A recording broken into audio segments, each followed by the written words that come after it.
Hi everyone, this topic has been on my mind for a very long time. Been wanting to make a video on it. We are going to talk about the most famous ingredient in perfumery for the last 20 years or so. It is called oud. O-U-D, oud. You might find it spelled as A-O-U-D or A-O-U-D-H or O-U-D-H, whatever, doesn't matter. So it is O-U-D, oud. The D here is pronounced as the sound of T-H-E, the. So that is the sound we are looking for, oud. Not oud or whatever, it is oud. Okay, so I'm gonna tell you a lot about oud today. Where does oud come from? What is it? And how it is being used in perfumery these days, both modern and both Indian and French perfumes, or Western perfumes, I should say, how they're using it, and many other things we're going to discuss on the way. I have a lot of perfumes here to tell you about. And okay, let's start. So, oud. What is oud? Where does it come from? So, there are three terms that you might have heard. You might have heard Aquilaria, you might have heard agarwood, and you have heard oud. Now, what happens is the Aquilaria is the broad category of the species of trees that produces oud. The Aquilaria tree, so you have the origins of oud in South Asia, basically. So you have South and Southeast Asia. You have India, where it is grown in Assam, Assam oud or Indian oud. Then you have Cambodian oud, Vietnamese oud. Oud comes from Laos. I have a Chinese oud perfume. It doesn't mean that it is a fake oud. It is grown in China. It was sourced from China. So you have Sri Lankan oud. So you have these varieties of ouds. Okay. So what happens is this Aquilaria tree, which is native to this entire South Asian region. Now this tree gets infected. It could get a cut from a fellow falling tree, animal activity, human activity. So it develops this cut on it through any source or reason. Now, a fungus, an infection develops on this cut. So you have a wound and there is an infection developing on it, and the human body releases its white blood cells and all those enzymes towards that wound to stop that infection from happening. Same way, when you have this cut on an Aquilaria tree, and it gets infected, as a defense to that infection, that fungal infection, the Aquilaria tree releases a resin. That resin, which is used for the protection of the tree itself, is called oud. This is where oud comes from. Now you have wild and plantation oud. So that wild oud is the one which is naturally growing, and the tree has been sitting there for 12, 15, 20, 30 years, and it has developed a lot of resin inside. This resin gets soaked into the heart of the tree, heartwood of the tree, and that is basically the source of oud. Now let me show you something. I have these two boxes here. These are very precious boxes in my collection. So what I have here is this is myrrh. So this is Arab myrrh. This was sent to be my Piyush Kumdani. And this is Hojari grade frankincense. You must have heard frankincense, so this is what it is. And I have sandalwood chips here. And the most interesting part that I have here is, let me show you one and then I'll show you the other. Now these little wood chips, these are oud wood chips. Now this is the heartwood. Okay, so I explained what is Aquilaria. I explained where does oud come from. So it comes from these chips. I'll show you another variety of chips. But what is agarwood?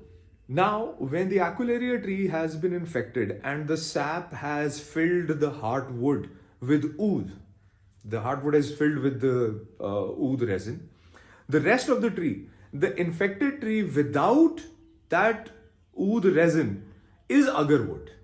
It does not have too much of its own oud aroma, but it has been marketed and now it is famous, and that is what it is now. Okay, so this is one grade of oud chips, and these are literally chips. Okay, you can see the dark light shading of it, and that dark light shading is the light part is where the oud is. Okay, next let me show you another thing which is more famous as oud wood are these very sharp chips. Oh my god, I dropped one. No, thankfully, no. So this is an oud wood chip. You see the white part and you see the dark part. When you burn this over coal, you get this oil. This oil burns and sizzles out, and it fills up the entire area where you're burning it. Only a soft whiff of what the oud is going to be like that you get here. Okay, so these are oud chips. I have had them in my collection. I burn them sometimes, but I've saved these. These are the good sized ones, so I don't burn these at all anymore. Okay, so this is, so I think the concept of Aquilaria, agarwood, and oud is clear to you. Now, what happens is these chips are powdered, very finely ground and powdered, and then they are distilled, and that distillation brings out oud. Now, this little box contains these tiny vials. Now, these vials are very special. I have things like roux khas. You can see there are pure oils and the viscosity is over here. I have a rose as well. This is ylang ylang. This was sent to be my aerochem. And then you have lavender, and I think this is another rose oil. Okay, I digress. Sorry. So I'm gonna show you some ouds. Okay, this is what? No, this is not. This is one. This is another one. This is yes. This is another one. This is another one. Yes. So I'm gonna tell you about the varieties of ouds that I have. There are more. So this is something that I have. I want you to see the color. I want you to see the viscosity. This is almost a gel-like movement of it. And this is a very precious Assam oud. I have a very little bit left of it. The day my son came home, I took a small drop of it and I put it right next to his waist. Just a teensy bit drop, which I knew that I have applied, but of course it was not going to affect the child. I know that. So this was the first perfume that my son used through me. So this is a Assam oud, and oh, this is just gorgeous. Okay, now before I go into the smells of different types of ouds, I want to clear some things. So every time someone comes across and says, oud is skanky, oud is barnyard smell, it has smell of cow dung and all that. To some extent, they're right. Now, why I say to some extent? Because not all ouds are supposed to smell that way. The ouds of different regions have, oh, there it is. The ouds of different regions have different aromas. Now, if a fruit is growing in India and that same fruit is growing in Vietnam, when you eat them together, you will find difference in flavor tones, obviously. And when I talk about ouds, same is the case. My personal favorite is the Cambodian oud. Why? Because okay, there is just a lot to tell. So big. Cambodian oud is resinous, it is sweet, it is aromatic, but it is not too dense. It is more resinous and less woody. Also depends on the distillation, but that is the basic profile of Cambodian oud, and I absolutely love it. Now, about Assam oud. Assam oud is very skanky. Ouds are not supposed to be skanky. Okay, so this is where the controversy might begin. When I say the oud is not supposed to be skanky, if it is skanky, that means there was a problem while distilling it, or there were impurities in distilling it. If oud is distilled correctly, it is one of the most profound, deep, and gorgeous aromas that you can smell. It is also called the smell of heavens, something like aroma of heavens, and it is a heavenly aroma, I tell you. Now, this little one that I have here, this is very precious. Now, so there are nuances. I've explained in one of my previous videos what a nuance is. So when you grind black pepper has many nuances. You would say it is sharp, it has citrus in it. Although you would think that how come black pepper has citrus, but that's the aroma nuance that you get. Same way, there was one more thing that I wanted, nuances. That oud has different nuances as well. So you would get chocolatey dominance, you would get a woody, almost a mahogany-like, ebony-like dominance, you would get resin dominance. So these are the different facets that you get in an oud. This particular one, this is a very well distilled Assam oud. So when you smell this, it is resinous, it is sweet, it has a soft leathery texture to it, it has a fruity tone, which is a dense fruity, not that vibrant fruity tone. And it is gorgeous. It is very captivating. So this is one type of oud. Next, I have something. This says Oud Hakikat Piyush Bhai 24 September 21. So this was blended by, this is Oud Hakikat. I have it in its formal packaging as well. But this was blended by him. I don't know for who. I think he made a sample for Niche, and Niche sent this to me and I kept it. So this is a very dense, this is slightly animalic oud, and this Oud Hakikat was a very good example of Assam oud. Now this has that hint of barnyard feeling, which is dirty, not too earthy, but it does retain the good aspects of Assam oud. Next is my absolute favorite. So this is Cambodian 2020. If you can see here, I'm going to try to get this in focus. I hope it gets in focus. So this is Cambodian oud. Oh my god, this is just delightful. Now this is more vibrant, this is more aromatic, this does not have that typical barnyardy texture what the Assam oud is famous for. But still, this is just amazing. I absolutely love it. This is my favorite oud, Cambodian oud. There is one more Cambodian oud I have. This one. It says Cambodian oud. This is by Yogi Bhai. Ooh, this is from Inspired Aroma. Yes. So these two versions of Cambodian oud that I have, this is more alluring. This is towards the softer side. This has like a floral texture to it, although this is not a mukhallat. Now, what is a mukhallat? A mukhallat is a blend of others to make an oil which is something like this. Now, this is a mukhallat, a very rarely used mukhallat in my collection. I'll just tell about it. So yeah, these are the basic types of ouds that we have. I have never come across Sri Lankan oud though, but rest of it, I have this I was telling about Chinese oud.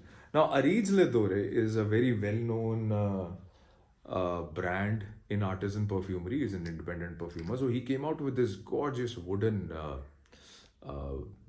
atomizer. It has a glass atomizer in it, and it says Chinese oud. I'll put up a photo of it. Now, this oud was very hard. This was a very hard oud. It has a more of a patchouli kind of a dominance in it. I think patchouli is a note in here as well. This is not in its pure form. This is not a singular element in its form, but it is done in a very good perfume version. And this oud is very hard. This is very woody. This is quite bold and in your face, and this is not everyone's cup of tea. Okay, let me tell you about something else. Yes, we were talking about mukhallats. Now, this is Rose Absolute, and this is not just a rose. This is a very good blend of this is rose, this is oud, this is spices, and the performance. I mean, I just put a dab here, and I let it spread on its own. And as it interacts with my skin heat, it brings out these different facets throughout the day. And my God, this is beautiful.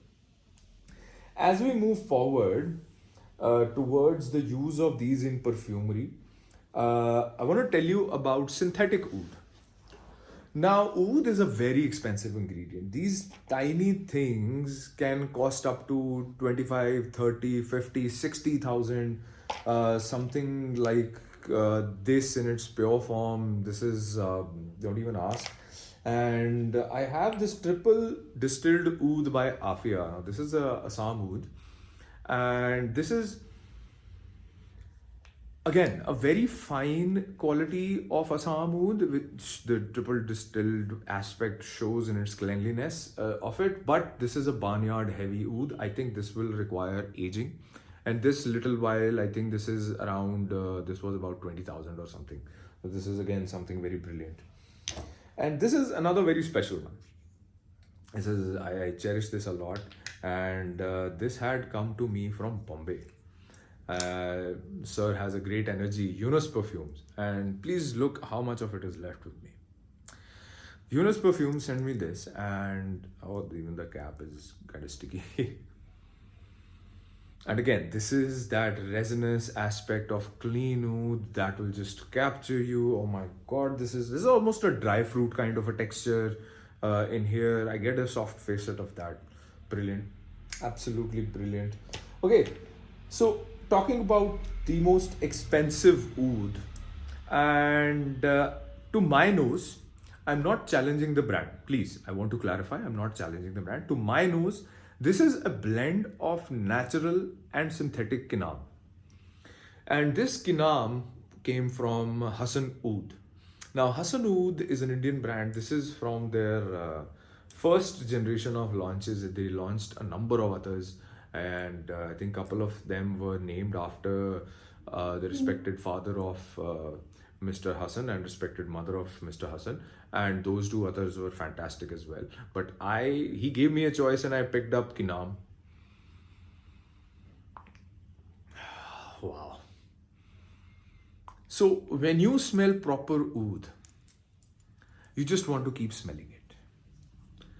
There is a lot of synthetic oud out there, and most of it is based around cypriol, which is but these are the things that you just want to enjoy. Once you have reached this level of perfumery, you cannot go back.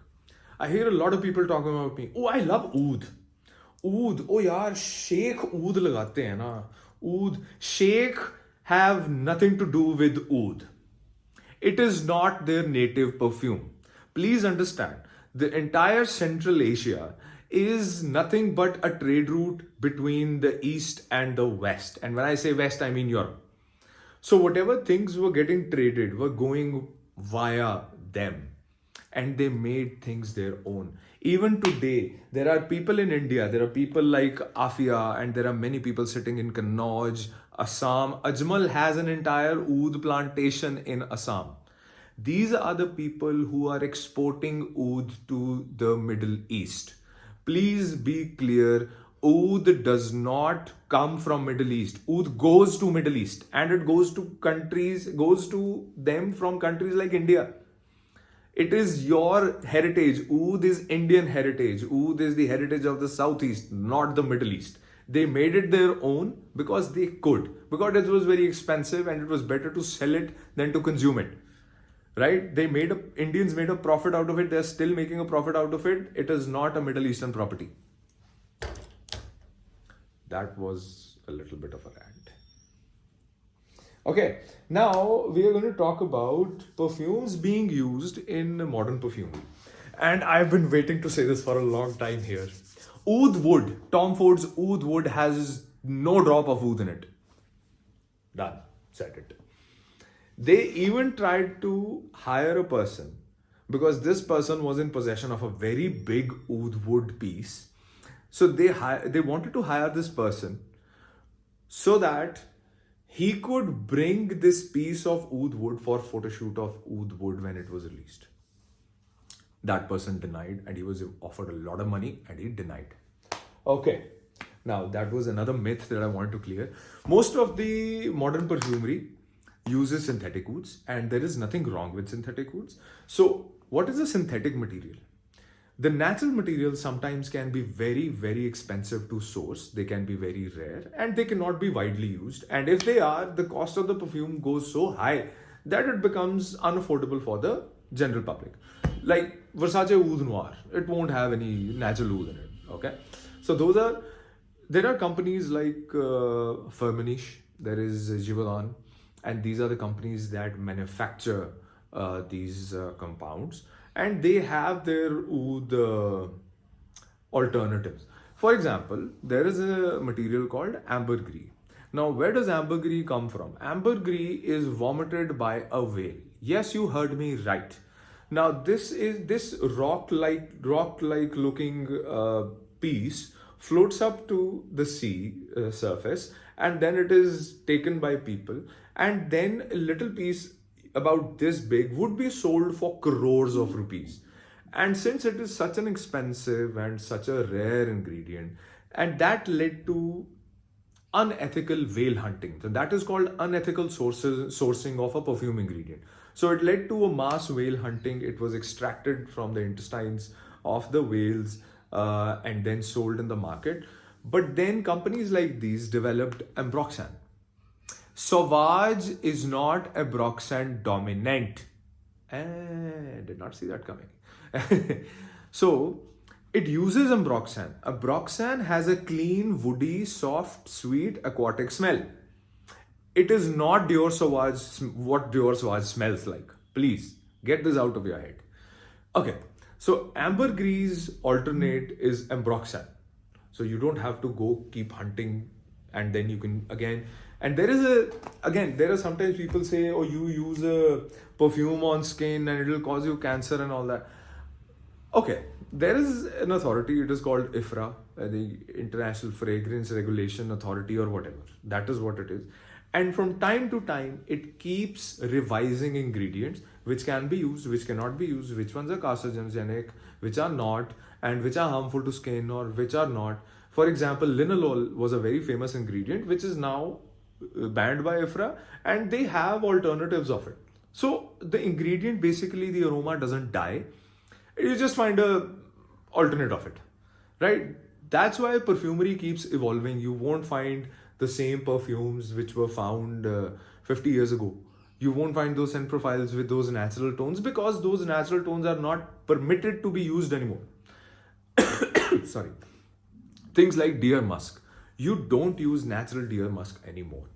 It is banned because for its sourcing, deers were getting hunted. Okay, it's something related to what ivory tusk, and you can just picture the whole story. So now we're moving to the use of oud in modern perfumery. I'll tell you which perfumes have natural oud in it and which do not. Okay, so I have a few perfume, actually quite a few perfumes here, and these perfumes use oud in them, both natural and synthetic, good quality synthetic, nothing wrong with it. And what else? And yes, I have Indian perfumes, Indian perfume brands which are using these, and I have Western ones as well. Okay, so we're gonna start with the Indian one. I know. So this is Regal Silhouette. A review of it will be up in a week's time, and this is a very good fragrance. This uses natural oud, and Perito Moreno uses natural oud. There is another brand called Dixit and Zag. They also use natural oud in their perfumes. Okay, you'll have to wait for the review of it.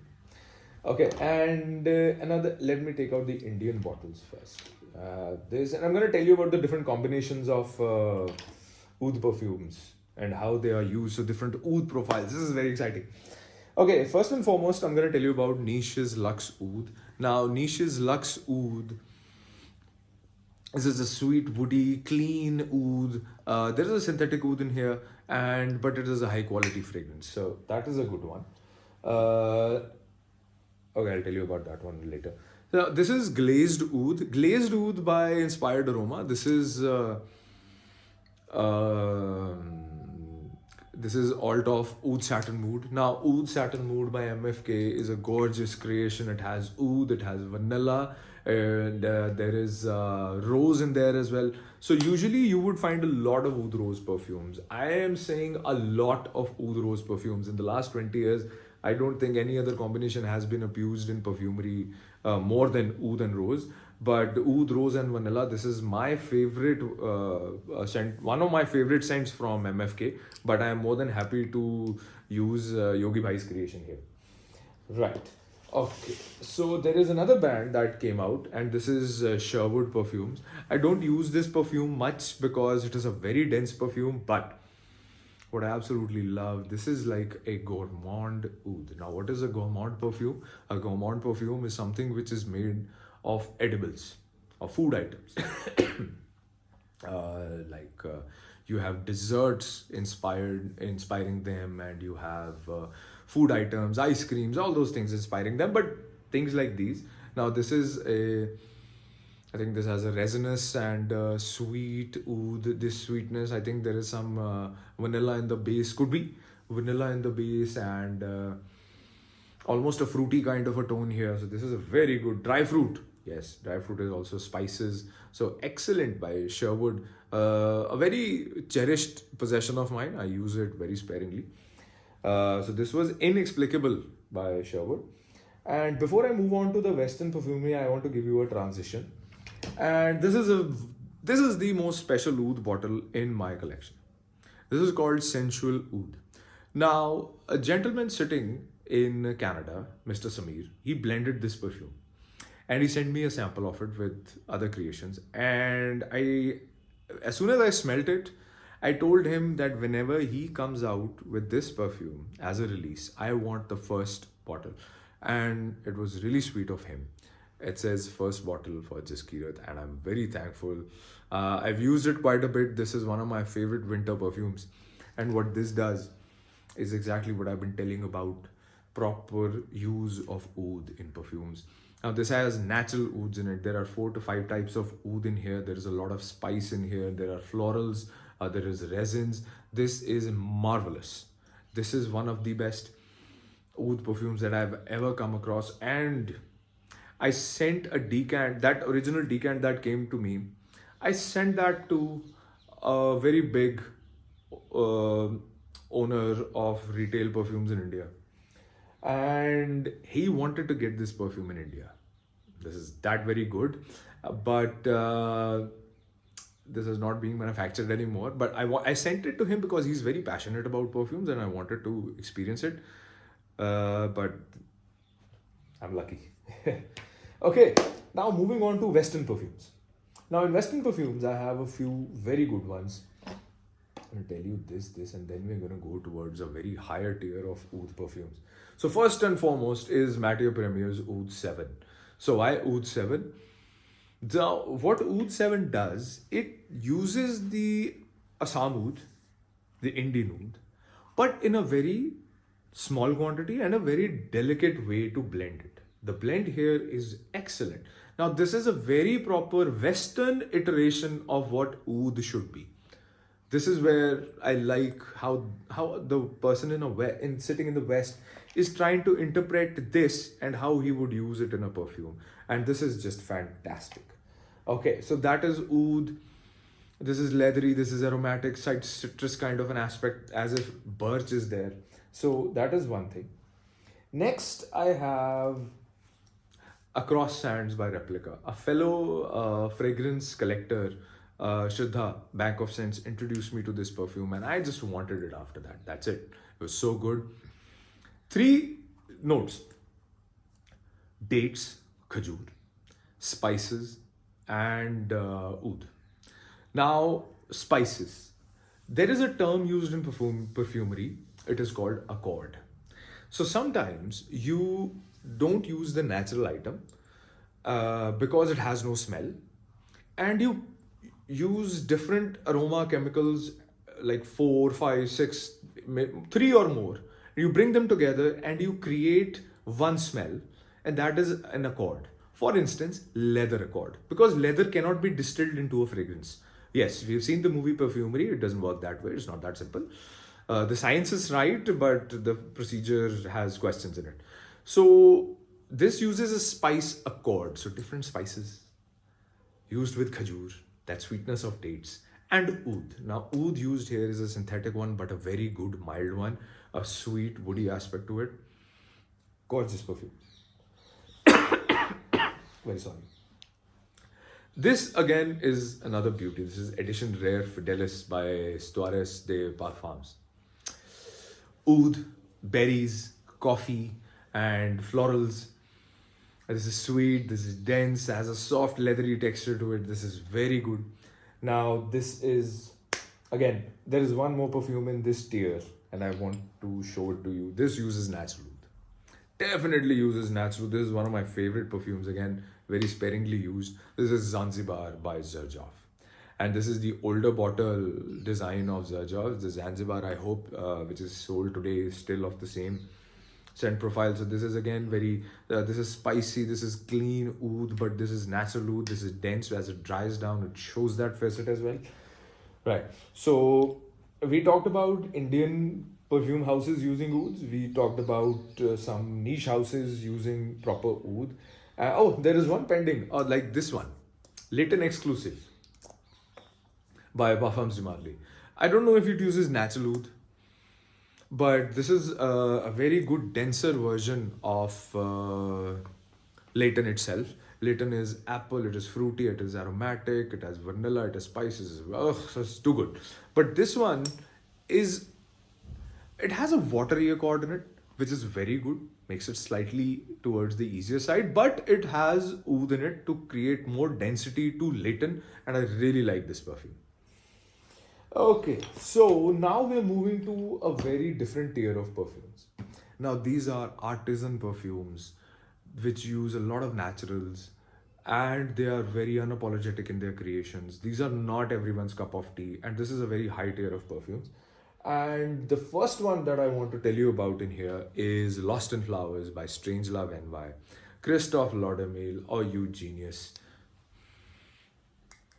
Oud blended with jasmine. So this is just too good. I have 4 perfumes from this brand, and all of them are one more remarkable than the other, and it is a vicious cycle because you won't be able to decide which is your favorite. So Lost in Flowers, this is by Strangelove NY. This uses natural oud as well. Another one is Katana Perfumes Vanille Exotique. Now this is a brilliant oud and vanilla combination with a lot of citruses. You have oranges, you have spices, you have a lot of oud in here, and the vanilla softens it very nicely because the vanilla is more of an ice cream kind of a bright vanilla. Oh, you can see this is a 30 ml bottle. I've had this for 2 years and I hardly wear it. And it was an exclusive bottle. So this was an exclusive for Sealed Essence in US, and I was lucky to get my hands on them. I was very excited about Katana perfumes by then. And then came a house that I just mentioned, and it was, every time I've gotten a bottle of it, it's been a dream come true. So I am talking about Arij Le Dore. We just mentioned Chinese oud by them. This is Civet de Nuit. This was tobacco, this was ambery, this is oud, and this use of the civet note. That's a different topic. We'll discuss it because I have one perfume to talk about as well, which is also civet based. So, Civet de Nuit was a beautiful perfume. And then was Agar de Noir. There are other perfumes from them in my collection as well, but I've just picked these 3 4 to talk about because we're more focused on oud. Now, this is seduction in a bottle, and this is oud, this is chocolate, this is coffee, and spices in there. Oh, this is so good. Oh, this can transport you to another realm altogether. And now, talking about a perfume which has become very special to me. It is my most cherished perfume. I've still, even though it is cherished, I have used it quite a bit. And this is Ottoman Empire 3. Now, why this is special? I said oud and rose is the most abused combination in the last 20 years. Fine. But there are some people who do it right. Not everybody makes a mess of it. And this perfume is that. This is the most perfect combination of roses and oud. This is sweet, this is seductive good, and this is this becomes very special because my grandfather passed away, and for his last journey from home to the Shamshan Ghat, I sprayed this on him because he was a true king, and a true king deserves a kingly honor. And this is very royal, this is very regal in its scent profile. I am very inspired and fascinated by Ottoman history. So whenever I come across anything Ottoman or related to Istanbul or Turkey, I want to experience it. So I also have another perfume which is called Istanbul. It is by Galavant Stories. It's also a hug in a bottle. But this Ottoman Empire 3. I've tried 1, I've tried 2, and I got the bottle of 3. But I tried 1 and 2 after I got a bottle of Ottoman Empire 3, and there could be a 5 to 7% difference in their scent profiles. Overall, these are very good.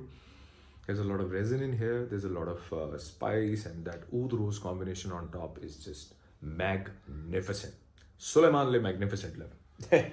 I have that perfume as well. Anyhow, so yes, one long video. It's been a while. I've never done this long video, I think, and but this was a topic that needed to be addressed. Oud is a very fascinating ingredient in perfumery, and it takes a lot of effort to acquire this stuff. Believe me. And I'm very glad that I have things like these in my collection. So I hope it clears a lot of things about oud as an ingredient and how it is formed. You cannot create oud unless you have Firmenich or Givaudan. Okay. So with its demand, because of its demand, it has been overcultivated, and we are in a shortage of it, and that's why it is very expensive. Basic demand and supply issue. But I'm very glad that I was able to do this video and tell you a lot about an ingredient that people know nothing about. They're like, oh, I love oud. I love oud. आओ करवाता हूँ, लगेगा पता, love oud. Anyways, I'm not like trying to look down upon anyone. It is just that it has been marketing so badly that people don't really know much about it, and I really want that there should be an education of it. And if you have any questions of oud, do ask, and there's a lot of information available as well. And you can, my friends, my people who are local can actually come to me, and I can make you experience all these perfumes which are oud based. Anyhow, thank you so much for watching this long video. If you are here, you are special, and I'm very thankful to have you as my audience. So another video will definitely come soon. I really enjoyed doing this video. Thank you so much.